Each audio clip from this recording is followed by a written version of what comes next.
We all sleep in the same bed. We do things all together as a family. Polyamory is not a protected group. From a job standpoint, there are morality clauses, and that could come back to me. Lost connections with family, friends, that sort of thing. It sucks to have to feel like you have to hide who you are and who you love for like the comfort of everyone else. Not a fling. It's not just a temporary thing, and that we're all truly in love and committed. My name's Aaron. I'm 44. I'm Rachael, and I'm 44. And I'm Kasey, and I'm 34. I grew up in Missouri, in the middle of the USA, super conservative, pretty religious background. Our relationship would not have been anything that I had any knowledge of, any awareness of. For everything I knew, it was you're straight or you're gay, and where I'm from, it's not really even okay to be gay in a lot of cases. There's a lot of negativity. Growing up in that background and then coming to adulthood and kind of rediscovering myself, I moved away from the Midwest and was exposed to a lot of different people, different cultures, definitely kind of more liberal society. And I ended up finding myself in a curious state about potentially being with women. I had, always been with men.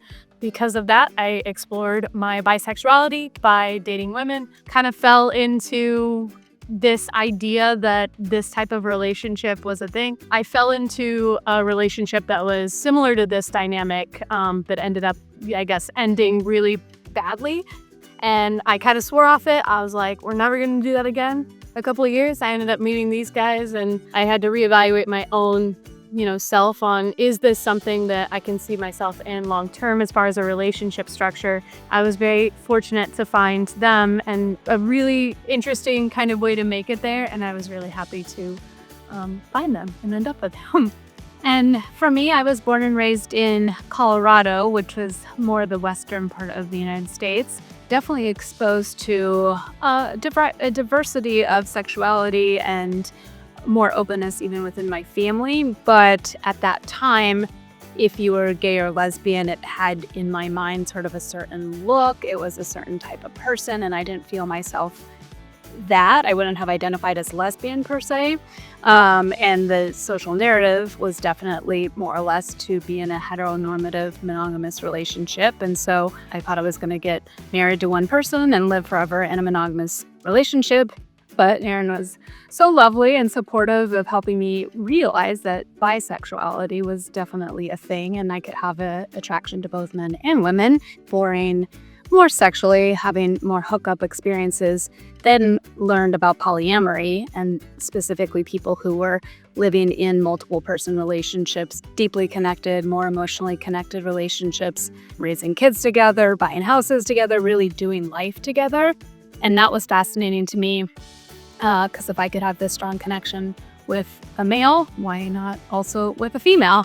And that seemed to be the best of both worlds. And so we intentionally sought that out. And when we connected with Kasey, it was kind of this just perfect fit between all three of us. I grew up in the state of Michigan, so kind of Midwestern part of the United States. I grew up in more of a liberal family, not particularly religious, a little bit, but I would say the social construct piece really, although I didn't see back then like any kind of level of like, hate or, non-understanding, but like that's kind of the way that just naturally people were pushed to, at least in my growing up. So Rachael and I met freshman year in college. We've had psychology together. Aaron and I met almost 26 years ago, about 25 and a half years ago. So it's been a long time. This was the first real relationship that either one of us had had. And through some discussions and really just more fantasy talk, realized again about my bisexuality and sought out to explore having experiences where I got to have that experience or have those connections with women. But like I mentioned, the idea of polyamory or the idea of actually developing a longer term relationship wasn't until probably 7 years into just more of those casual experiences. And at that point, once we identified this as a possible vision for the future and something that we'd like to explore, then we intentionally put together our dating profiles, named us as a long-term established couple, but intentionally seeking another female partner. And luckily, Kasey and I were the ones who connected. I had a moment where I was like, well, one, they're gorgeous. Their pictures were amazing. It sounded like they had a really interesting life and they were interesting people. Maybe I could just give this one more try. I think it did become really clear that this was something that we were all open to or committed to trying in a real way and seeing if we could, ultimately make it the distance. And I think we've done a great job. Yeah, and I would add, going back 20 years, the history that Aaron and I had, our relationship was always very solid. We grew up together, so we started when we were young, and just through every kind of milestone or phase of life, continued to evolve and build a pretty healthy, strong relationship. So this wasn't anything that we were looking to fix a problem or fill a void or, anything that could be unhealthy. Definitely one that I think we were set up from the dynamic perspective and how to do polyamory well and to navigate any sort of jealousy or big emotions. For me personally, I know that the way that Kasey came into it is just different. And she's kind of the wild card and spotty and tornado through their whole life. And yes, we might have turned into 3 years.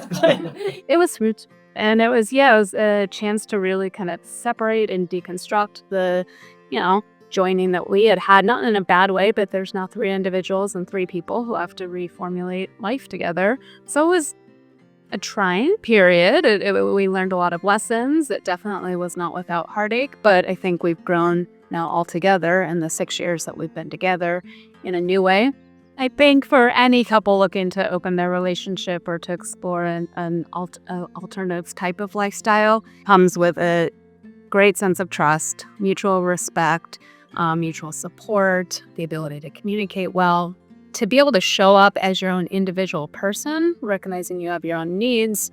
And even if he doesn't want the same thing that I want, are we going to encourage each other and be motivators and ultimately help one another achieve our own goals without losing sight of what we want to do together? And so I think that was always such a good foundational aspect that Aaron and I came with, which then when you add a third person, I say it's like a Venn diagram, and you've got Aaron and you've got me, and we had our overlap that was working well. And now Kasey comes, and we just have to make sure that all 3 circles fit in a way that we're able to stay ourselves, but find a path forward that works for all of us.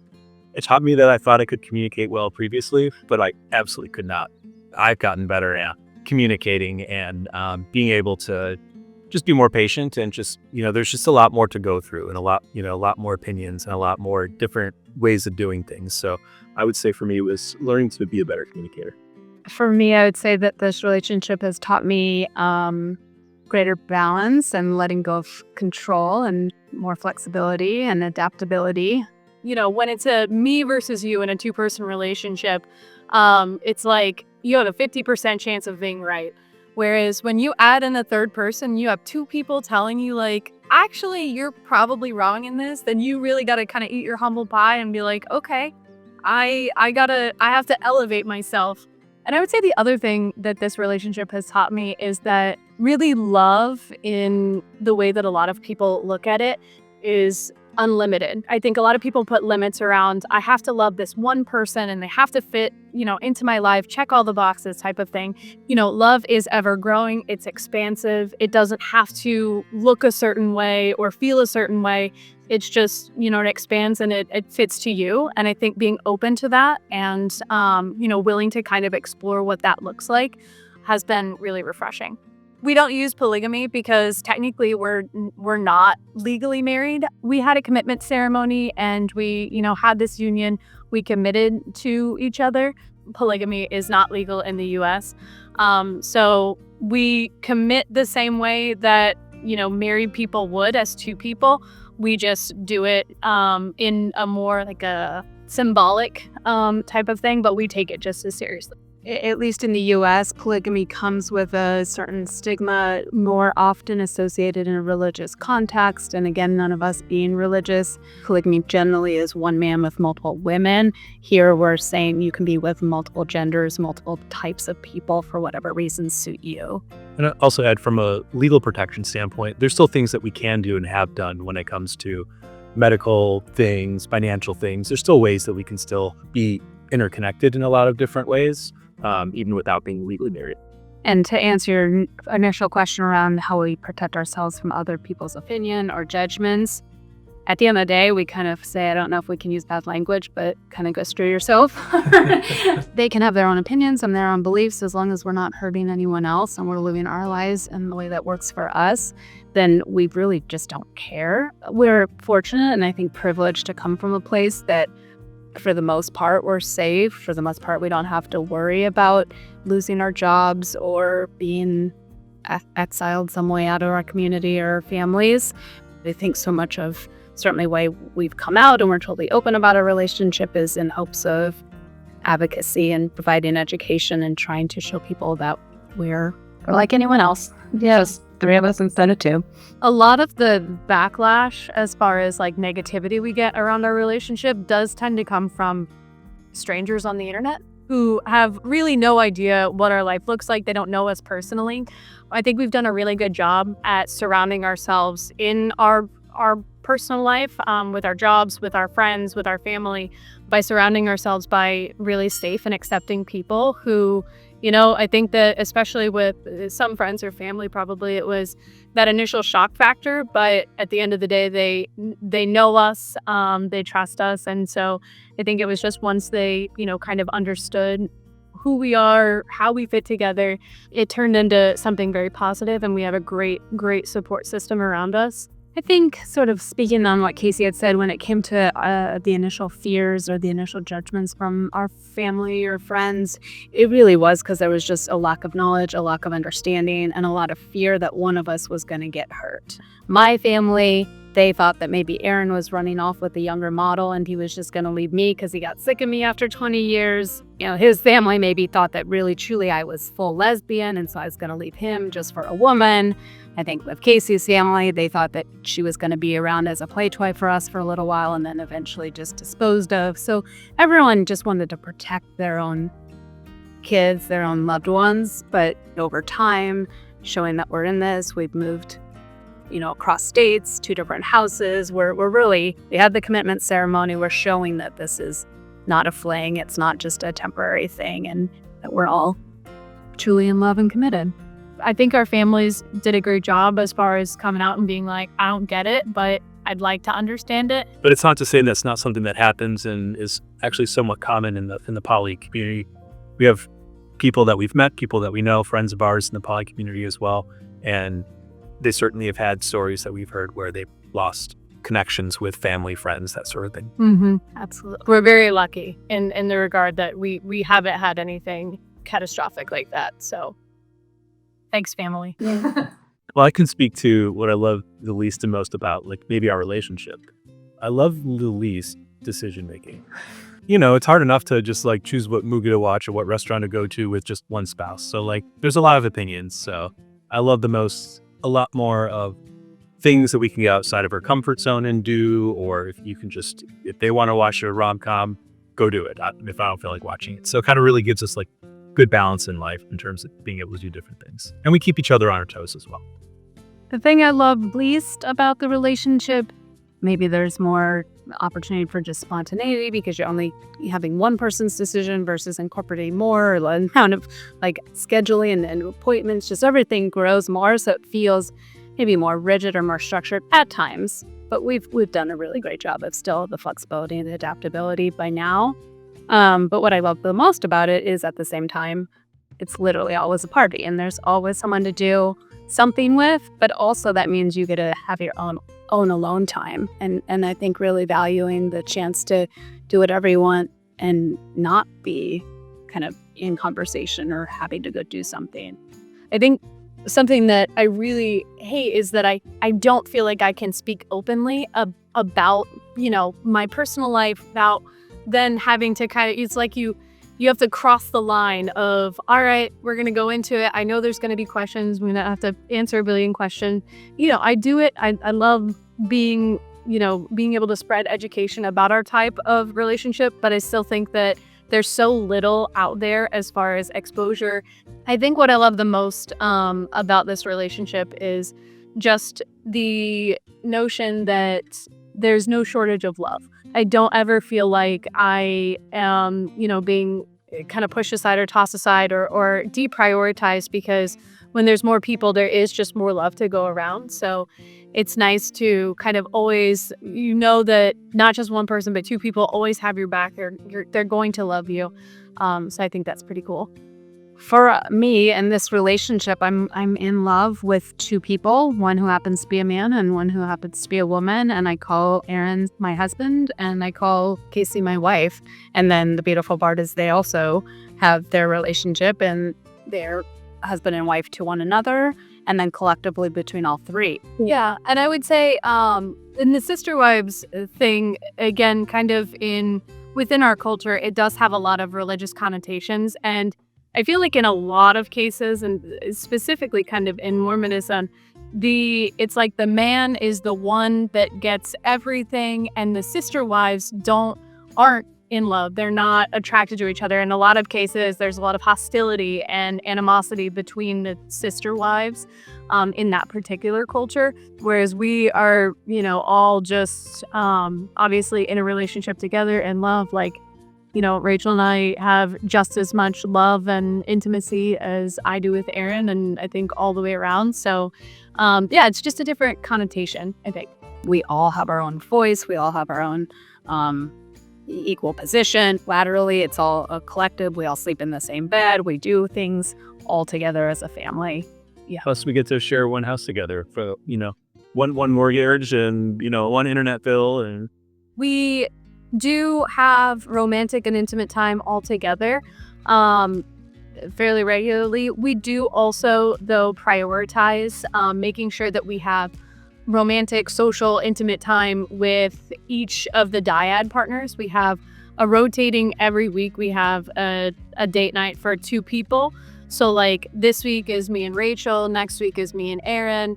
The week after that's going to be Rachael and Aaron. The third partner will, leave the house, go see a movie or get dinner or hang out with friends, which is also great. I love my solo date nights just as much as I love having date nights with each of them. But I think that from the very get-go, when we first got together, we really understood and identified how important it was to keep each of the dyad relationships strong and to build those in addition to how we all are together. Because it's, if you think of it like a three-legged stool, if one of the legs falls out, the whole stool is going to fall over. So you really have to foster and prioritize those two off relationships in addition to everything we do together. That has been one of the major keys into making our relationship work as well as it does.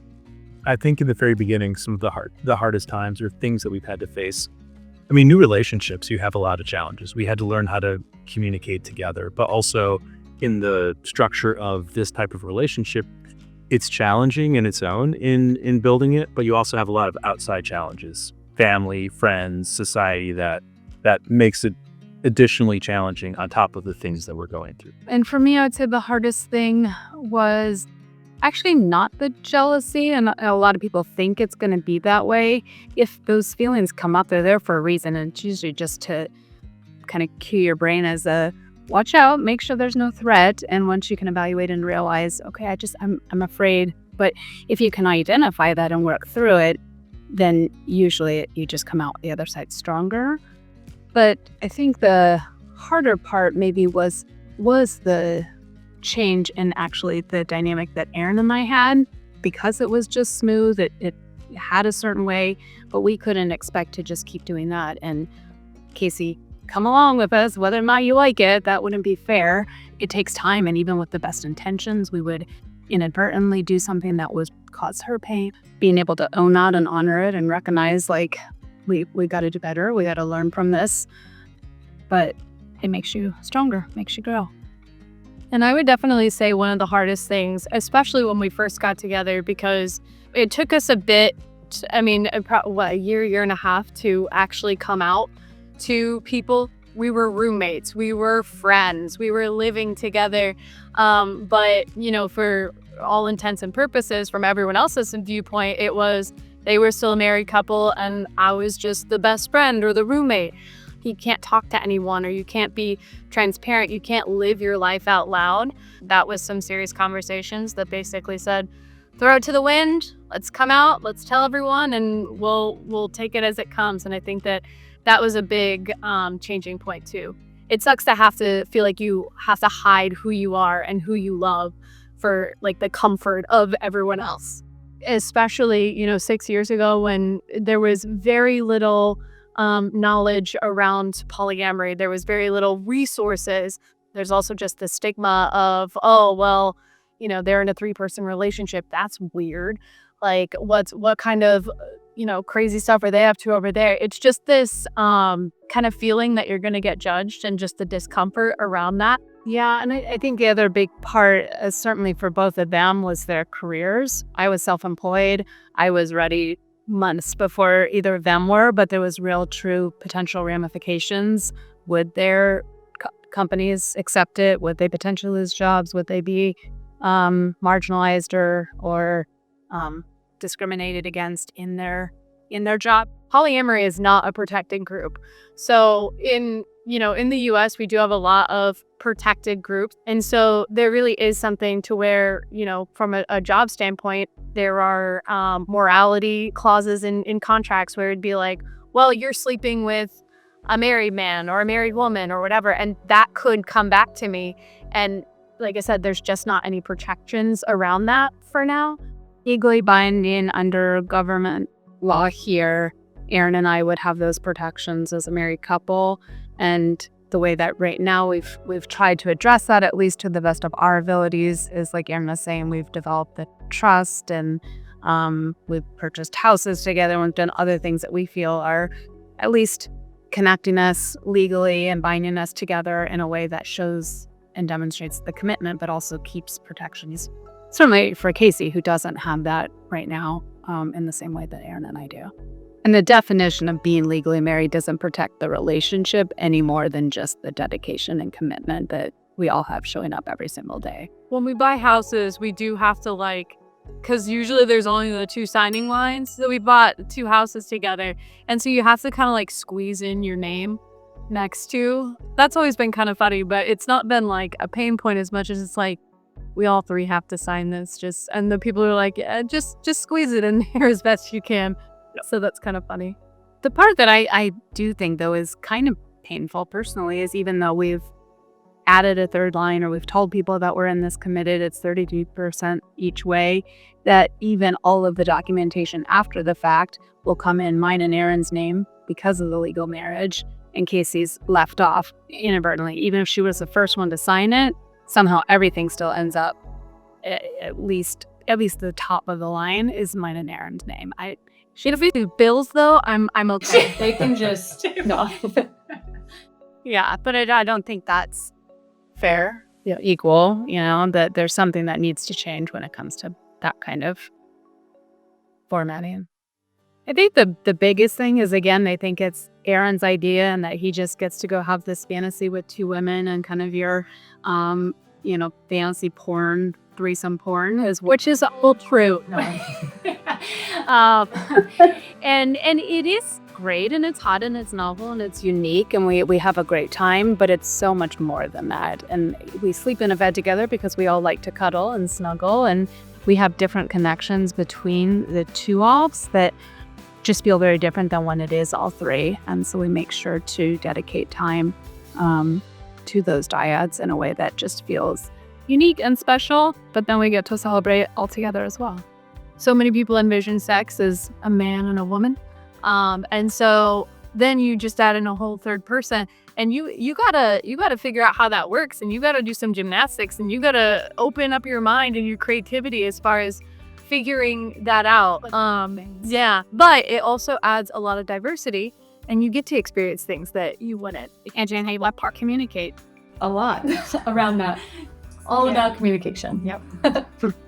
Thing that makes us have the healthiest relationship is, again, just this openness to hearing each other, validating each other's perspectives, not feeling like it's my way or the highway, that we have to be adaptable to change and evolve together and grow together, and really be able to, again, stand sort of on our own 2 feet as individuals, but make compromises or negotiate as necessary to make sure each person's. There's a book, in fact, that I recommend for this. I happen to write a book that helps couples open up their relationship. If you would like the link, it's called 50 Questions to Ask Before Opening Your Relationship. But it really is, because I have people reach out to me all the time and say, I want to open my relationship, or I want to engage in the swinging lifestyle, but I have no idea how to ask my partner about this, or ask my wife or my spouse about it. And the one thing I say is just be vulnerable, anticipate that they're going to potentially be shocked, or they might have big feelings, or they might be afraid, they might say, no, that's not for me. But if you don't talk about it, you won't ever know, and you create a lot of assumptions in your head, or you jump to conclusions perhaps unnecessarily. I know for me, even though we did have a really strong relationship, even bringing it up caused a lot of trepidation. But I said to Aaron, you've always been amazing and wonderful. I love you. This desire is nothing about you not being good enough or not being fulfilling enough to me. It's just more. It's something else. It's something new that I want to try. And I totally understand if it's not for you, or if you have reservations. Let's explore it. Let's talk about it. But I think being able to just anticipate someone may just have a reaction, and that's okay. I feel like so many people definitely probably take it and it's like, well, what's wrong with me? Why am I not good enough? Why do they need something else? There's a really important contrast that you have to be able to recognize of, oftentimes it doesn't have anything to do with me or our relationship, and it is truly just what my partner wants to explore, and just being open to that. Just take it slow in a lot of ways. Some people are in such a rush to boom, to go, to make decisions and go do things. I think that, taking your time and doing it in a pace that everyone involved is comfortable with, I think is also an important thing.